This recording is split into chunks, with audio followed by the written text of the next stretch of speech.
యేసుక్రీస్తు నామంలో అందరికీ వందనాలు తెలియజేస్తూ ఉన్నా. దేవుని యొక్క మహాకృపను బట్టి ఈ ఉపవాస ప్రార్థనలో యేసుక్రీస్తు ప్రభువారు చేసినటువంటి అద్భుత కార్యాలను ధ్యానించుటకు ప్రభువు దినదినము మన విశ్వాసాన్ని బలపరుస్తూ కృప చూపుతున్న దేవునికి మహిమ ఘనత ప్రభావాలు కలుగునుగాక. ఈరోజు మనము ధ్యానించబోతున్నటువంటి అద్భుతము 4000 మందికి ఆహారం పంచటం. ఈరోజు యేసుక్రీస్తు ప్రభువారు చేసినటువంటి మరొక అద్భుతాన్ని మనము ధ్యానించబోతూ ఉన్నాం. 4000 మందికి ఆహారం పంచటం మనము ధ్యానించబోతున్నాం. రండి, మత్తయి సువార్త 15వ అధ్యాయము 32వ వచనం దగ్గర నుంచి 38వ వచనం వరకు, మార్కు సువార్త 8వ అధ్యాయము 1వ వచనం దగ్గర నుంచి 9వ వచనం వరకు ఈ సందర్భాన్ని మనం చూస్తూ ఉంటాం. మనము మత్తయి సువార్తలో ఈ యొక్క సందర్భాన్ని ఒకసారి మనం చదువుదామండి. 15వ అధ్యాయములో నుంచి 32వ వచనం దగ్గర నుంచి మనము చదువుకుందాం. అంతటా యేసు తన శిష్యులను పిలిచి, ఈ జనులు నేటికి 3 దినముల నుండి నా యొద్దనున్నారు. వారికి తిననేమీ లేదు కనుక వారి మీద కనికరపడుచున్నాను. వారు మార్గంలో మూర్ఛిల్లపోవుదురేమో అని వారిని ఉపవాసముతో పంపివేయుటకు నాకు మనస్సు లేదని వారితో చెప్పగా, ఆయన శిష్యులు ఇంత గొప్ప జనసమూహమును తృప్తిపరచుటకు కావలసిన రొట్టెలు అరణ్య ప్రదేశములో మనకు ఎక్కడ నుండి వచ్చునని ఆయనతో అనిరి. యేసు, మీ యొద్ద ఎన్ని రొట్టెలున్నవని వారిని అడగగా, వారు 7 రొట్టెలను కొన్ని చిన్న చేపలను ఉన్నవని చెప్పిరి. అప్పుడు ఆయన నేల మీద కూర్చుండుడని జనసమూహమునకు ఆజ్ఞాపించి ఆ 7 రొట్టెలను ఆ చేపలను పట్టుకొని కృతజ్ఞతాస్తుతులు చెల్లించి వాటిని విరిచి తన శిష్యులకిచ్చెను. శిష్యులు జనసమూహమునకు వడ్డించిరి. వారందరూ తిని తృప్తి పొందిన మీదట మిగిలిన ముక్కలు 7 గంపల నిండా ఎత్తిరి. స్త్రీలను పిల్లలను కాక తినిన వారు 4000 మంది పురుషులు. ఇక్కడ మనము దేవుని యొక్క వాక్యాన్ని మనము చూసుకున్నట్లయితే కొన్ని ప్రాముఖ్యమైనటువంటి విషయాలను ఈ భాగంలో మనం చూద్దాం. ఈ భాగాన్ని మనం చదువుతూ ఉంటే మనము ధ్యానించినటువంటి 5000 మందికి రొట్టెలు పంచినటువంటి ఆ సందర్భం మనకి గుర్తొస్తా ఉంది కదా. సేమ్ అలానే ఈ సందర్భం కూడా ఉన్నట్లుగానే మనం చూస్తా ఉన్నాం. సరే, ఇక్కడ కొన్ని ప్రాముఖ్యమైనటువంటి కొన్ని మాటలు మనం గమనించినట్లయితే, ఈ ప్రదేశం మనం చూసినట్లయితే ఇది గలిలయ సముద్రపు ఉత్తర తీరమున కావచ్చు.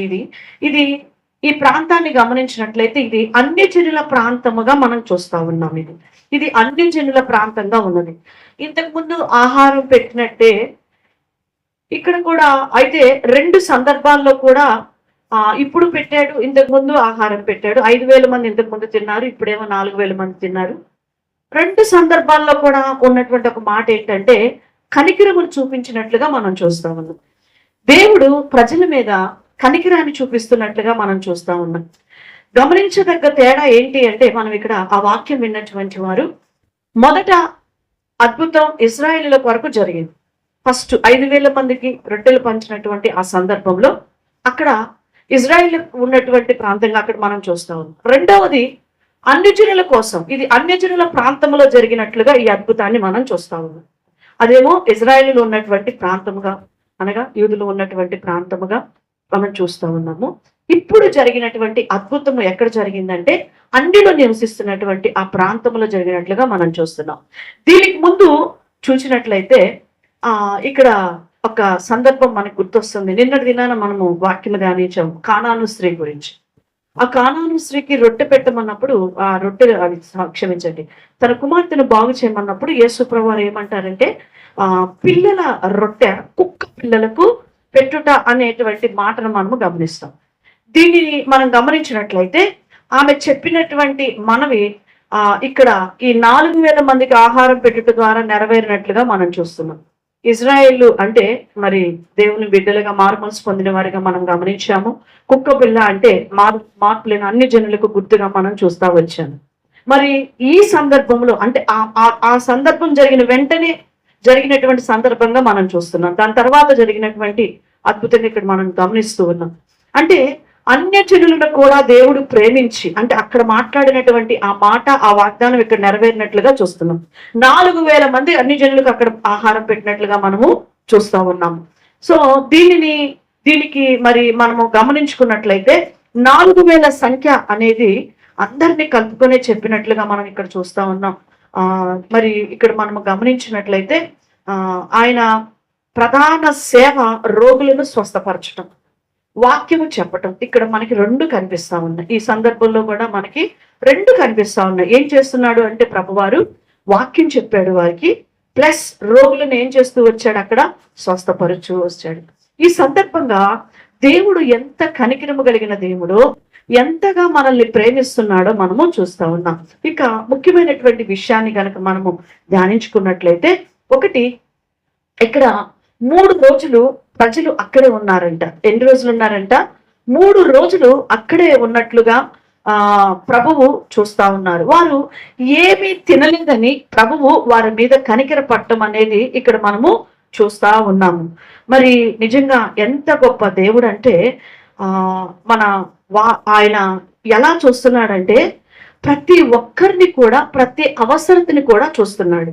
అరే, ఈ ప్రజలు 3 రోజుల నుంచి ఇక్కడ నా దగ్గర కూర్చొని నా మాటలు వింటూ ఉన్నారు. ఎవరు కూర్చున్నారో, ఎక్కడ కూర్చున్నారు, ఎన్ని రోజులు కూర్చున్నారు, ఎంత సమయం కూర్చున్నారో కూడా ప్రభువారు ఇక్కడ ఎరిగినటువంటి దేవుడుగా మనం చూస్తా ఉన్నాం ఈ సందర్భంలో. మరి అంటే ప్రతిదీ కూడా సమయాన్ని దేవుడు ఏం చేస్తున్నాడంటే లెక్క కడుతూ ఉన్నాడు. ఇక్కడ ఏం కడుతున్నాడు? లెక్క కడుతూ ఉన్నాడు. వారు 3 దినముల నుంచి ఏమీ తినలేదు అంటున్నాడు. అంటే వారు ఎంత సమయము దేవుని దగ్గర ఉన్నారు అనేది కౌంటింగ్ చేస్తున్నాడు దేవుడు. కౌంటింగ్ చేస్తున్నాడు ఇక్కడ దేవుడు. ఆయన గమనిస్తూ ఉన్నాడు. ఎన్ని దినాలు ఉన్నారు, ఎంత సమయం తన దగ్గర వెయిట్ చేస్తూ ఉన్నారో కూడా దేవుడు చూస్తూ ఉన్నాడు.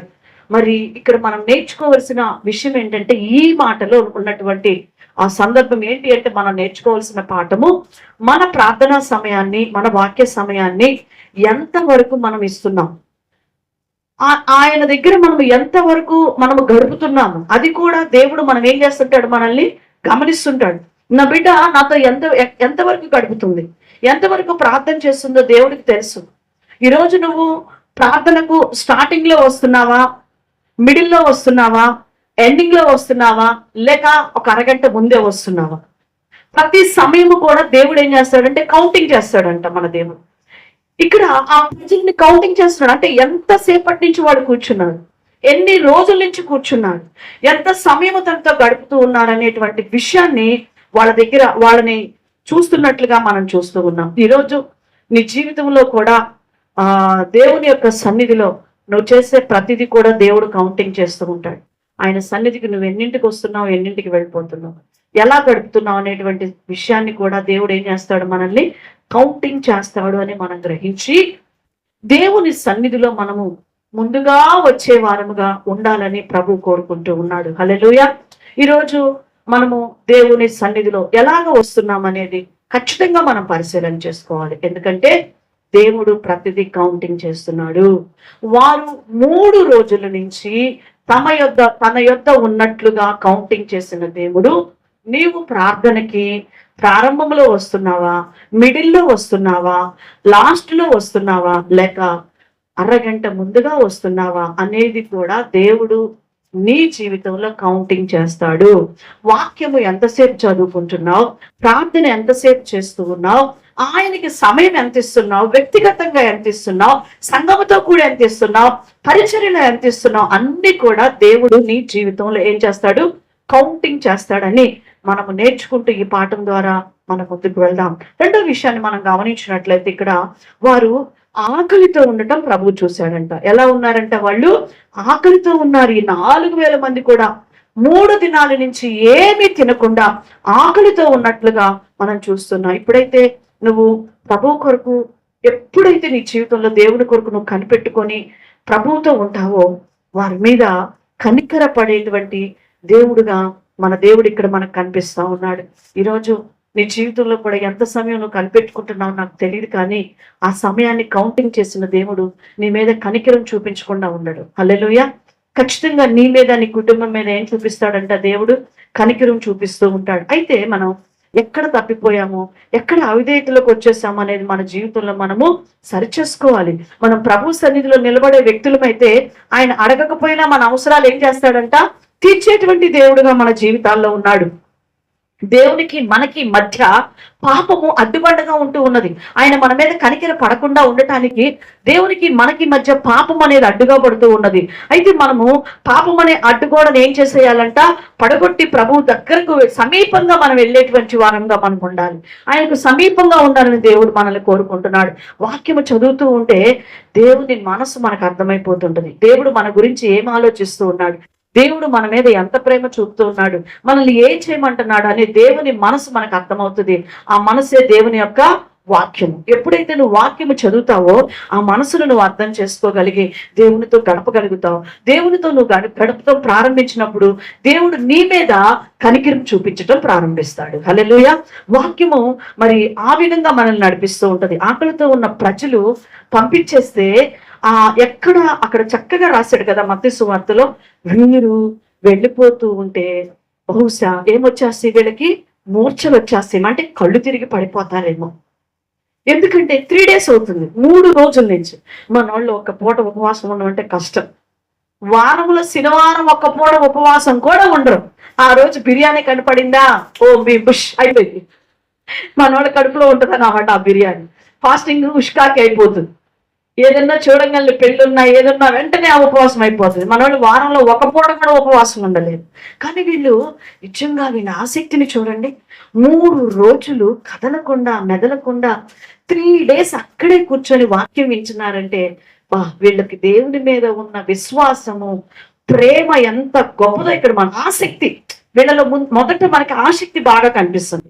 ఈ ప్రజల్లో ఎంత గొప్ప ఆసక్తి ఉందంటే నిజంగా 3 రోజులు కదలకుండా కూర్చున్నారు. మనోళ్ళు వాక్యం అయిపోయిన తర్వాత వచ్చి కూర్చొని అరగంట చేసే ప్రార్థనలో కూడా మనం కూర్చోలేం.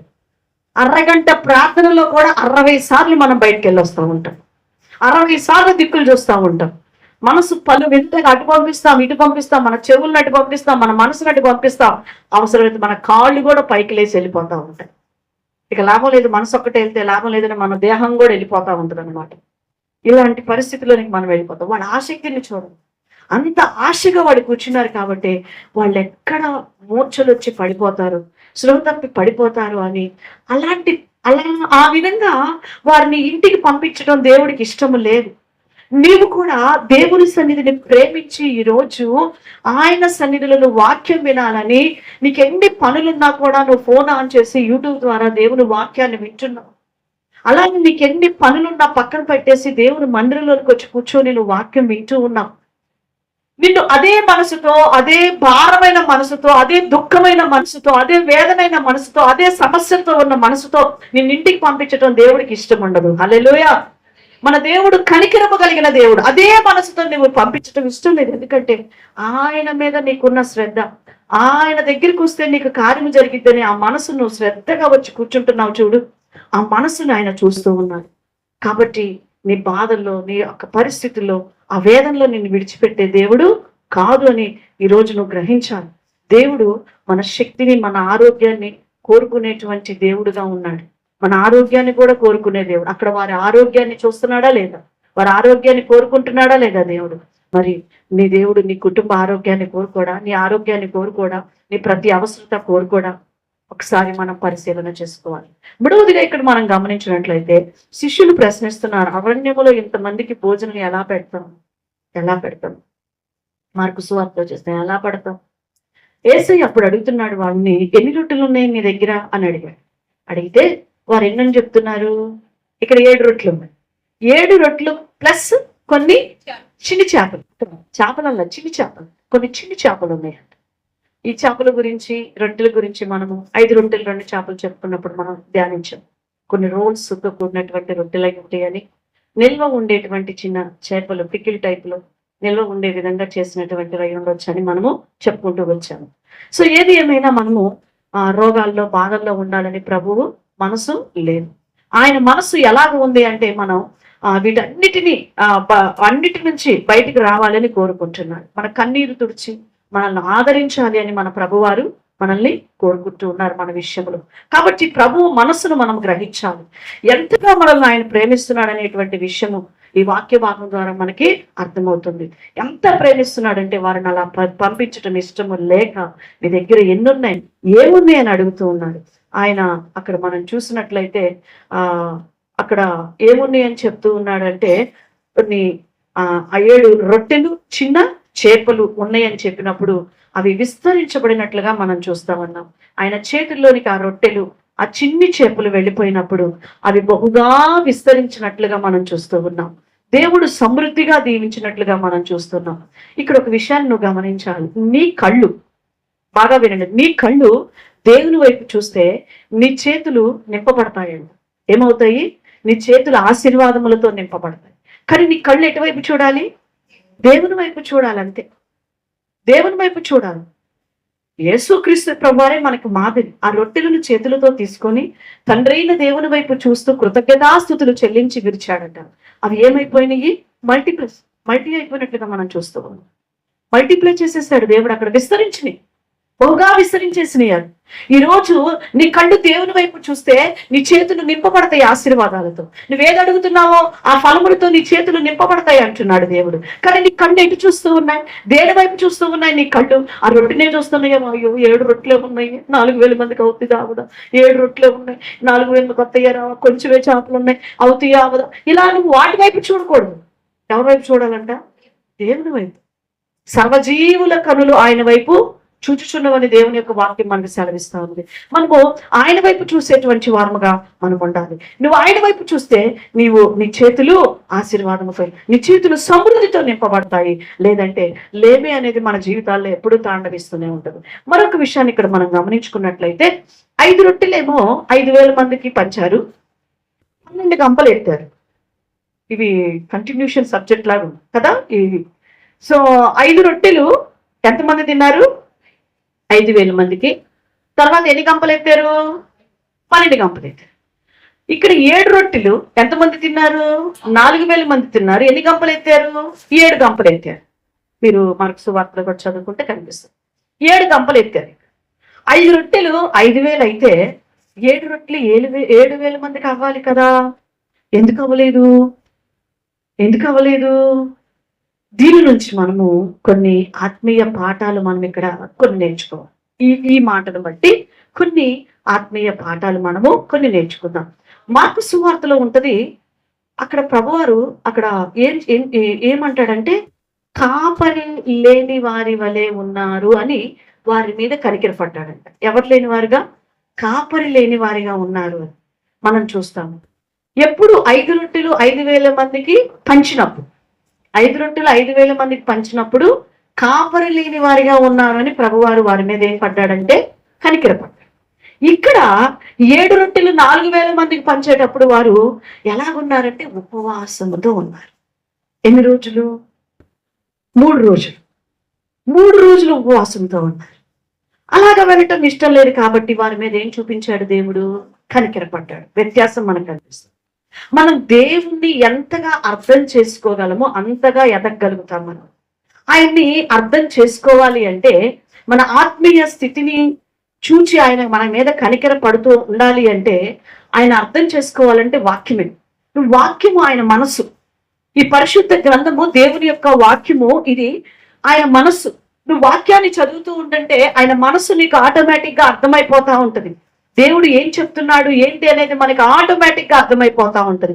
మొదటిగా ఆత్మీయ స్థితిని సరిచేసి తరువాత భౌతిక స్థితిని ఆశీర్వదించే దేవుడుగా మనకు కనిపిస్తున్నాడు. వారి ఆత్మీయ స్థితిని ఎలా సరిచేశాడు? వాక్యము ద్వారా. వాక్యము ద్వారా వారి ఆత్మీయ స్థితిని మొదట సరిచేశాడు. 5,000 మందికి పెట్టినప్పుడు ఆ దినమంతా, ఈ 4,000 మంది తిన్నప్పుడు 3 రోజులు. మొదట ఏం బోధించారు? ఆత్మ సంబంధమైనటువంటి బోధ. అంటే వారి యొక్క ఆత్మ సంబంధమైన జీవితాన్ని సరిచేసి ఆ తరువాత భౌతిక సంబంధమైనటువంటి ఆహారమును ఆశీర్వాదమును వారికి అందించినట్లుగా మనం చూస్తా ఉన్నాం. కాబట్టి మన దేవుణ్ణి ఎంతగా అర్థం చేసుకుంటున్నామో అంతగా మనము ఎదగగలుగుతామని దేవుని వాక్యం మనకు సెలవిస్తా ఉన్నది. ప్రియ దేవుని బిడ్డలారా, రెండవదిగా మనం చూసినట్లయితే యోహాను సువార్త 6:7 అంటారు 200 దేనారాలు కావాలి అంటారు. అంటే అక్కడ శిష్యులు అంటారు కదా, ఆ రోజు ఏమని చెప్తారంటే ఆ, ఆ, దీనికి కొంచెం కొంచెం పెట్టినా కానీ, ఏది 5,000 మందికి పెట్టేటప్పుడు వాళ్ళ మనసు ఎలాగుంది? శిష్యుల మనసు ఎలాగుందంటే, కొంచెం కొంచెం పెట్టినా కానీ వాళ్ళు తృప్తిగా ఏం చేయలేరు, తినలేరు తినలేరు. కొంచెం కొంచెం పెట్టాలన్నా 200 దేనారాలు కావాలి అంటూ ఉన్నారు. ఎవరు చెప్పారంటే ఈ మాట? శిష్యులు చెప్పడాన్ని మనం చూస్తాం. మత్తయి సువార్త 15:3లో కూడా అంటారు, వీళ్ళందరినీ తృప్తిపరచడానికి అనే మాట శిష్యులు అనటం ఇక్కడ మనము చూస్తా ఉన్నాం. ఎక్కడ? ఇందాక మనం చదవండి. మత్తయి సువార్త ఇందాక మనం చదువుకున్న మాట 15వ అధ్యాయం. మత్తయి సువార్త 15వ అధ్యాయం 3వ వచనం.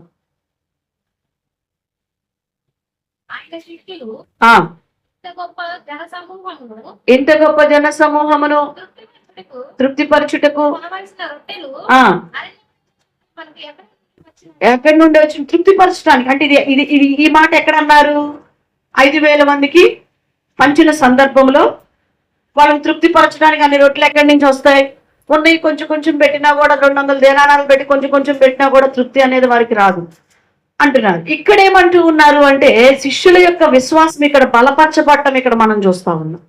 శిష్యుల యొక్క విశ్వాసం బలపరచబడి వారు ఏమంటున్నారంటే, మనము దేవుని కొరకు ఇక్కడ ఎట్లా బలపరచబడిందంటే, దేవుని కొరకు ఎంతగా శ్రమపరచబడతామో అంతగా మనం ఎదుగుతాం అనే విషయం ఇక్కడ కనిపిస్తుంది. ఎలా బలపరచబడతారు అంటే, అక్కడ జరిగిన సందర్భాన్ని జ్ఞాపకం చేసుకుందాం. ఎక్కడ? 5,000 మంది తిన్నటువంటి సందర్భంలో శిష్యులు ఎంతగా శ్రమ పడ్డారో ఇక్కడ మనం చూద్దాం. అందుకే వారి యొక్క విశ్వాసము బలపడినట్లుగా మనం చూస్తూ ఉంటాం.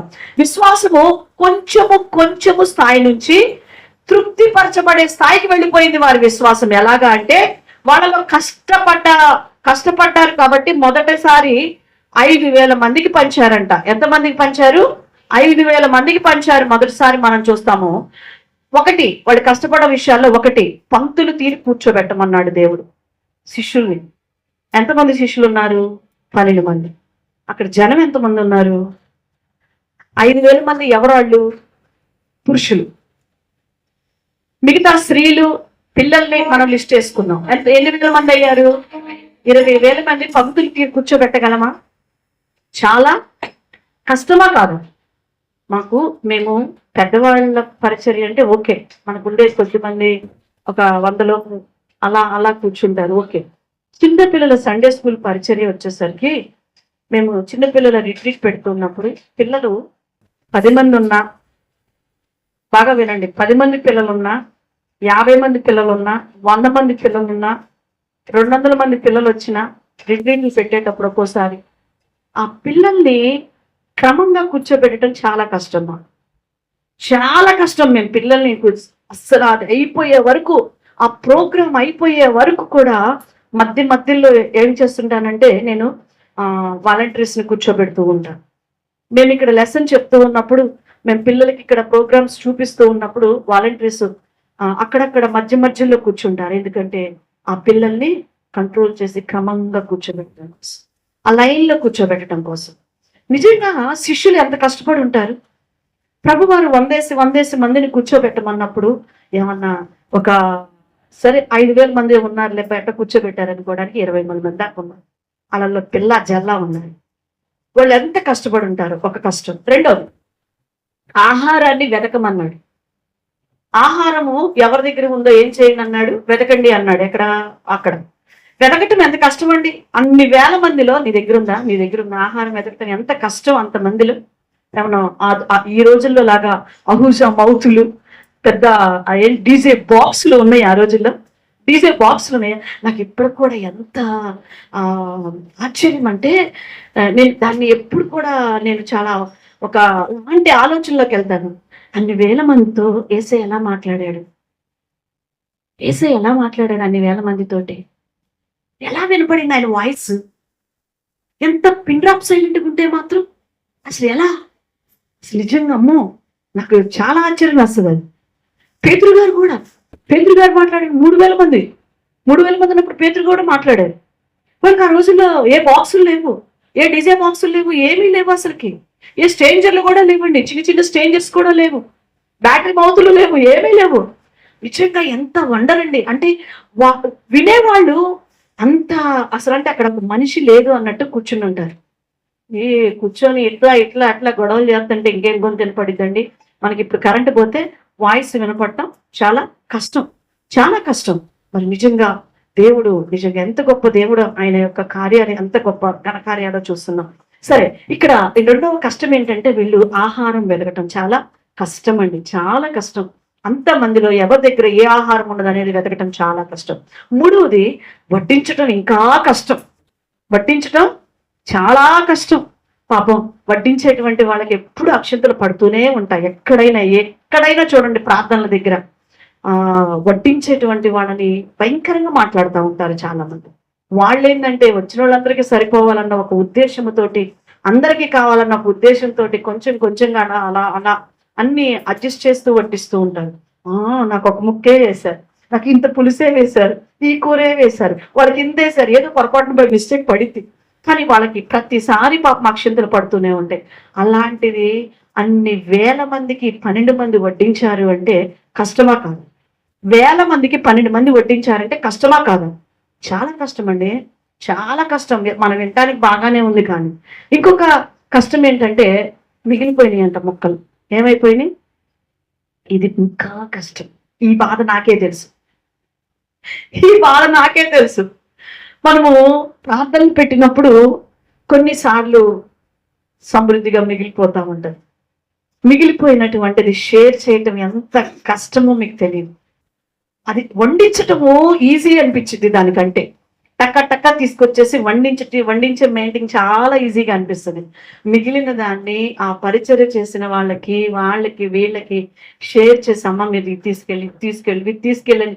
అది అయిపోయేసరికి నాకు సాయంత్రం అయిపోయిందండి. అయిపోద్ది. సండే స్కూల్ టైం కూడా ఎదురు చూస్తూ ఉంటుంది నాకు. అది అయిపోయేసరికి, భోజనం అయ్యేసరికి. అంటే ఆ యొక్క మిగిలినది ఎత్తటం అనేది చాలా కష్టం. వాళ్ళు 12 గంపలకి ఎత్తారంట. శిష్యులు చాలా కష్టపడ్డారు. ఎక్కడ? 5,000 మంది తిన్న దగ్గర అంత కష్టపడ్డారు. కాబట్టి అప్పుడు వాళ్ళ విశ్వాసం ఎలాగుందంటే, ఆ కష్టపడక ముందు కొంచెము తిన్నా తృప్తి రాదు, సరిపోదు అనేటువంటి స్టేజ్లో వాళ్ళు ఉన్నారు. కానీ ఎప్పుడైతే కష్టపడ్డారో, శ్రమ పడ్డారు కాబట్టి వారు తెలుసుకున్నారు, ఆయన కొంచెము ఇచ్చే దేవుడు కాదు, మన దేవుడు తృప్తిపరిచే దేవుడు అని తెలుసుకున్నారు. హల్లెలూయా. ఈ రోజు నీ జీవితంలో కొంచెం ఇచ్చే దేవుడు కాదు, నిన్ను సమృద్ధిగా తృప్తిపరిచేటువంటి దేవుడు అని ఈ సందర్భంగా దేవుని యొక్క వాక్యం మనకు తెలుస్తా ఉన్నది. దేవుని కొరకు ఎంతగా శ్రమ పడతావో అంతగా మనము ఎదగగలుగుతాము అని ఇక్కడ దేవుని యొక్క వాక్యం ద్వారా, ఈ సందర్భం ద్వారా మనం తెలుసుకుంటూ ఉన్నాం. శ్రమ ద్వారా ఆయన ఇచ్చే ఆశీర్వాదాన్ని, ఎదుగుదలను నువ్వు గ్రహించగలుగుతావు. శ్రమలు లేకుండా, అంటే విరవబడుట, నేను మీకు చెప్పాను మొన్న కూడా, విరవబడకుండా సమృద్ధి కాలేదు రొట్టె. విరవబడాలి అంటే నీవు నలగాలి, నీవు శ్రమలు కష్టము తెలిస్తేనే నీ జీవితంలో ఎదుగుదల అనేది, అభివృద్ధి అనేది మరొకసారి ఇక్కడ మనం చూడగలుగుతున్నాం. వారి విశ్వాసము పెరిగిపోయినట్లుగా మనం చూస్తా ఉన్నాం. మరి మూడో విషయాన్ని గమనిస్తే మత్తయి సువార్త 10:34 ఇక్కడ ఎన్ని రొట్టెలు ఉన్నాయి అంటే, ఇక్కడ ఏమంటున్నారంటే రొట్టెలతో పాటు కొన్ని చేపలు కూడా తెచ్చినట్లుగా మనం చూస్తా ఉన్నాం. అంటే శిష్యులు 5 రొట్టెలు ఇస్తే 5,000 మంది పంచారు ఫస్ట్ టైం. ఇప్పుడు 12 గంపలు ఎత్తారు కదా. ఇప్పుడు 4 రొట్టెలు ఇస్తే సరిపోయింది కదా 4,000 మందికి. ఏమన్నా నా మాట అర్థమవుతుందా? వీళ్ళ ఆలోచన ఎలా ఉండొచ్చు అంటే, ఇప్పుడు నేనే శిష్యురాలు అనుకుందాం, నేనే యేసయ్య దగ్గర ఉన్నాను. మొదటిసారి 5 రొట్టెలు తీసుకెళ్ళి ఇచ్చాను యేసయ్యకి. నేను 5,000 మందికి పంచాడు యేసయ్య. సో ఇప్పుడు 4,000 మంది ఉన్నారు మనుషులు. ఇప్పుడు నేను 5,000 మందికి పంచంగా ఎన్ని గంపలు మిగిలినాయి? 12 గంపలు మిగిలినాయి. ఇప్పుడు నేను 4 ఇస్తే చాలు రొట్టెలు, ఎందుకంటే 4,000 మంది ఉన్నారు కదా. 4 రొట్టెలు మిగులుతాయి. మిగిలిన తర్వాత గోల్డెన్ని గంపలు ఎత్తుకోవాల్సి వస్తాను. మళ్ళీ 7 రొట్టెలు ఇచ్చేసేస్తే 7,000 మందికి సరిపోయి ఆహారం చేస్తాడు యేసయ్య. 7 రొట్టెలు ఇస్తే 7,000 మంది తినేది ఉంటుంది. అంటే అప్పుడు ఎంతమంది తింటారు అక్కడ? 4,000 మంది తినక ఇంకా బోల్డెన్ని మిగిలిపోతాయి. అవన్నీ ఎత్తాలంటే నా వల్ల కాదు, 4 రొట్టెలే తీసుకెళ్ళిస్తాను అని నా మనసు రావచ్చు, నా మనసు అనుకోవచ్చు. ఎందుకంటే నేను కష్టపడాల్సి వచ్చింది కదా తర్వాత ఎత్తటానికి, మిగిలినవి ఎత్తటానికి నేను కదా కష్టపడాల్సింది. అక్కడ ఆ మనసు శిష్యులకి రాలేదండి. మిగిలితే కష్టపడటానికి ఇష్టపడ్డారు, కానీ కష్టపడకుండా ఒళ్ళు దాచుకోవటానికి ఇష్టపడ్డారు. ఈరోజు మందిరంలో పరిచర్య చేయాలంటే ఆలోచిస్తాను. ఒక చిన్న పని చెబితే అసలు వెంటనే వెంటనే మన జీవితంలో ఒక ఎదురు సమాధానం అనేది మన జీవితంలో వచ్చేసి, నాకు కుదరదు, నేను చేయలేను, నేను వెళ్ళలేను, నేను పెట్టలేను, నా వల్ల కాదు, ఇప్పుడు కాదు, అప్పుడు కాదు, ఈ మనసు మనకు వచ్చేస్తా ఉంటుంది. అంటే ఎంత వాక్యము విన్నా కూడా, ఎన్ని వాక్యాలు నీ జీవితంలో విన్నప్పటికీ కూడా కష్టపడే మనసు రావట్లేదు. దేవుని కోసం నువ్వు కష్టపడే మనసు రావట్లా. శిష్యులు ఇక్కడ కష్టపడడానికి ఇష్టపడినట్లుగా మనం చూస్తూ ఉన్నాం. 7 రొట్టెలు ఇస్తే ఇంకా చాలా మిగిలిపోతాయి, అయినా సరే ఎత్తుదాము, దాచుకోవద్దు, ఇచ్చేద్దాం అని ఆ 7 రొట్టెలు ఉన్నాయ్యా అని తీసుకెళ్లి ఆయన చేతిలో పెట్టినట్లుగా మనం చూస్తా ఉన్నాం. ప్రియదేవుని బిడ్డలారా, మన జీవితంలో ఎప్పుడైతే కష్టపడిన దానిగా, కష్టపడేవాడిగా, శ్రమ పడేదానిగా నీవు ఉంటావో, ఈరోజు నీ జీవితం ఆశీర్వదించబడుతుంది. మందిరానికి రావడానికి కొంతమందికి కష్టం, ప్రార్థన చేసుకోవడానికి కూడా కష్టం కొంతమందికి. తెలుసా, పొద్దున్నే లేచి 5 గంటలకి జూమ్ మీటింగ్ ప్రార్థన చేసుకోవాలంటే వాళ్ళకి ఎంత కష్టం అంటే ఎన్నో పనులు గుర్తొచ్చేస్తాయి. వాళ్ళు లోక సంబంధమైన చేసుకోవాల్సిన పనులు గుర్తొస్తాయి, కానీ దేవునితో, దేవుని బిడ్డల సహవాసముతో, ప్రభువే చెప్పాడు కదండి, రొట్టె విరుచుడి యందు, ప్రార్థన చేయటి యందు సహవాసము. వారు ఎడతెగక కూడుకున్నారంట. నువ్వు ఒక పొద్దున పూట కాసేపు కూడుకోవడానికి ఎంత మంది సోమరులైపోతూ ఉంటారు. ఎందుకంటే కష్టం వారికి. పొద్దున్న లేచి అదేదో వ్యక్తిగతంగా చేసేసుకుంటే వాళ్ళ టైం సేవ్ అయిపోతుంది, వాళ్ళ టైం కలిసి వచ్చేసి ఆ తర్వాత ఎట్టపోతే నాకు ఎందుకు, నేను కూడా ప్రార్థన చేసుకున్నానని లిస్టులోకి వెళ్ళిపోతారు. నో నో నో నో, దేవుడు సంఘంగా కూడా చేయమంటున్నాడు. ఇప్పుడు అవసరం ఆ ప్రార్థన, సంఘానికి అవసరం, కుటుంబాలకు అవసరం, మందిర నిర్మాణములకు అవసరం, సంఘ పరిచర్యకు ఆ ప్రార్థన అవసరం, ఏకీభవించి చేసే ప్రార్థన అవసరం, సంఘానికి, కుటుంబాల క్షేమానికి అది అవసరం. నీ వ్యక్తిగత ప్రార్థన నీకుంటున్నది, కానీ నువ్వేమి సంఘం కొరకు చేస్తున్నావు, ఎక్కడ ఏకీభవిస్తున్నాం, మనము పరిశీలన చేసుకోవాలి. ప్రియ దేవుని బిడ్డలారా, ఈరోజు దేవుని కొరకు మనం శ్రమ పడేవారిగా మనం ఉందామా లేదా అనేది మనల్ని మనం పరిశీలన చేసుకో. ఎంతగా దేవుని కొరకు నువ్వు శ్రమ పడతామో అంతగా మనము ఎదిగేవారిగా ఉంటాం, ఆశీర్వదించబడేవారిగా ఉంటాం. పరిశుద్ధాత్మ దేవుని యొక్క సత్యము ఏమిటి అంటే, ఇందులో ఉన్నది, దేవునిలో ఎంతగా ఎదుగుతామో అంతగా మనం ఏమవుతామంట, ఆశీర్వదించబడతాము అనే విషయాన్ని మనం ఇక్కడ నేర్చుకోవాలి. మార్కు సువార్త 8వ అధ్యాయంలో కూడా అంటాడు, 1-2లో మనం చూస్తే, ఎంతగా మనం ఎదుగుతామో అంతగా మనం దీవించబడతామని అక్కడ కూడా మనం ఆ యొక్క సందర్భంలో మనం చూస్తూ ఉంటాం. 5,000 మంది తిన్న దగ్గర ప్రజలు ఒక్క రోజు మాత్రమే వాక్యం విన్నారు. ఇక్కడ 4,000 మంది తిన్న దగ్గర ప్రజలు 3 రోజులు వాక్యం విన్నట్లుగా మనం చూస్తాం. అందుకే జనసమూహం అంతా కూడా సమృద్ధిగా దీవించబడ్డారని, తృప్తిగా తినటము, సమృద్ధిగా దీవించబడ్డాన్ని ఇక్కడ మనం చూస్తాం. ప్రియదేవుని బిడ్డలారా, 5,000 మంది దగ్గర తిని తృప్తి పొంది 12 గంపలు ఎత్తినారు. 4,000 మంది దగ్గర తిని తృప్తి పొంది ఇంకా సమృద్ధిగా దేవుడు ఏం చేశాడంటే వాళ్ళని ఆశీర్వదించినట్లుగా మనం చూస్తాము. ఈ యొక్క వాక్య భాగంలో ఎంతగా నువ్వు దేవునితో గడుపుతామో అంతగా సమృద్ధికరమైనటువంటి ఆశీర్వాదంలోనికి దేవుడు మనల్ని నడిపిస్తాడు. ఈ 3 దీవెనలు 4,000 మందికి పంచిపెట్టినట్లుగా దానిలో మనకు కనిపిస్తూ ఉన్నాయి. ఈరోజు నీ జీవితంలో ఈ ఆశీర్వాదంలో నువ్వు ఉండాలని దేవుడు సెలవిస్తూ ఉన్నాడు. కనికర సంపన్నుడు నీ జీవితంలో ఉన్నాడు. నిన్ను శ్రమ పడటానికి దేవుని కొరకు ఇష్టపడటం నువ్వు నేర్చుకోవాలి. శ్రమ పడటం దేవుని కొరకు నువ్వు ఇష్టపడటం నేర్చుకున్నట్లయితే, కష్టపడినట్లయితే ప్రభు నిన్ను ఆశీర్వదించేటువంటి దేవుడుగా ఉన్నాడు. ఎంతగా నువ్వు దేవునికి లోబడతావో, ఎంతగా నువ్వు దేవునిలో ఎదుగుతావో అంతగా దేవుడు నిన్ను ఆశీర్వదిస్తాడు. నీ కనులు దేవుని వైపు చూచినప్పుడు నీ చేతులు సమృద్ధితో నింపబడతాయని దేవుడు సెలవిస్తా ఉన్నాడు. ఈరోజు 7 రొట్టెలను 4,000 మందికి పంచిన దేవుడు, నీ ఇంటిలో ఉన్నదాన్ని దేవుడు దీవించే దేవుడు, నీ చేతిలో ఉన్నదాన్ని దేవుడు ఆశీర్వదించే దేవుడు మన దేవుడు. ఆ దేవుని సన్నిధిలో ఈ రాత్రి మనం ఉన్నాము. దేవుని సన్నిధిలో ప్రార్థన చేసుకుందాం. ప్రభువు ఈ యొక్క అద్భుతము నీ జీవితంలో, నీ కుటుంబ జీవితాలలో జరిగించునుగాక.